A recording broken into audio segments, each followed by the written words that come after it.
அதுவும் என் தம்பி பாலு சொல்றாருல, இந்த கர்ப்பிணி பெண்களுக்கு ஓராண்டு விடுமுறை, அதுக்கு அவங்க செய்யல.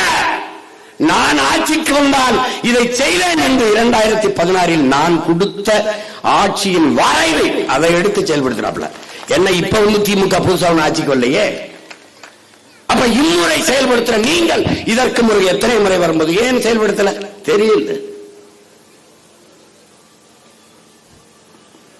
ஒரு நாடு சாராய பொருளாதாரத்தை நம்புது அப்படின்னா, அறிவார்ந்த பெருமக்களே, பேரன்புமிக்க என் பெற்றோர்களே, உயிருக்கினி என் உடன் பிறந்தார்களே, பாலின் சந்தை மதிப்பு 1,50,000 கோடி, 1,39,000 கோடி இருக்குது, கிட்டத்தட்ட 1.5 லட்சம் கோடி. சாராயம் 50,000 கோடி. இது உயிரை எடுக்கும், இந்த உயிரை கொடுக்கும். ஏன் பால் பொருளாதாரத்துக்கு வரல, சாராய பொருளாதாரத்தில் இருக்குது இந்த அரசு? அரசு உங்களுக்கு பால் கிடைக்கிறது எங்கிருந்து? ஆந்திராவில இருந்து. ஏன் நீ மாடு வளர்க்கல? அசிங்கம்.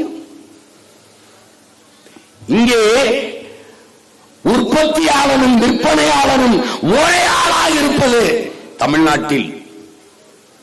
நான் வேளாண் குடிமகன், நான் கரும்பை விளைய வைப்பேன், நான் தான் உற்பத்தியாளன். ஆனால் விற்பனையாளன் நான் இல்லை. நான் நெல்லை விளைய வைப்பேன், விற்பனையாளன் நான் இல்லை. கத்தரிக்காய் தக்காளி விளை வைக்கிற நான், விற்பனையாளன் இல்லை.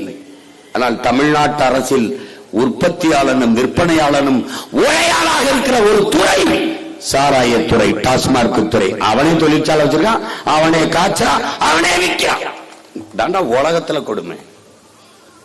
கள்ளச்சாராயம் குடிச்சு செத்தவனுக்கு 10 லட்சம் கொடுத்த ஒரு ஆட்சியை உலக வரலாற்றில் நீங்க எழுதி வச்சுக்கணும். பொண்ணேட்ல எங்களுக்கு பின்னாடி வருகிற தலைமுறை எழுதும். கள்ளச்சாராயம் குடிச்சு நான் கூட சொன்னேன், சாகிறதுன்னு ஆயிடுச்சுன்னா சனி ஏதாவது விஷம் பேச குடிக்காத, சாராயத்தை குடி செத்துப்போ. அது ஒரு தூக்குல தொங்கினாரு, அதெல்லாம் எதுக்கு தேவையில்லாத. இல்லை யாராவது நடிகை வந்தா பார்க்க போய் கூட்டத்தில் போய் நெருங்கி செத்துப்போ, அப்போவாவது 10 லட்சம் கொடுப்பான்.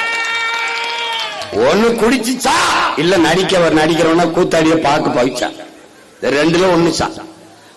நாட்டு பாதுகாப்புக்கு ராணுவத்திலாம் போய் செத்துறாத, 10 பைசா தர மாட்டான்.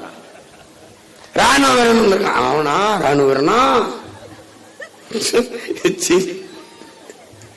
இந்த நாட்டு விடுதலைக்கு தூக்குல தொங்கினவன் எங்க புதைக்கப்பட்டிருக்கான்னு தெரியாது.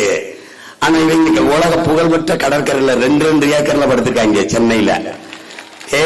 இவங்க எல்லாம் மாறி ஒரு கேடுகட்ட கூட்டம். இந்த பாருங்க,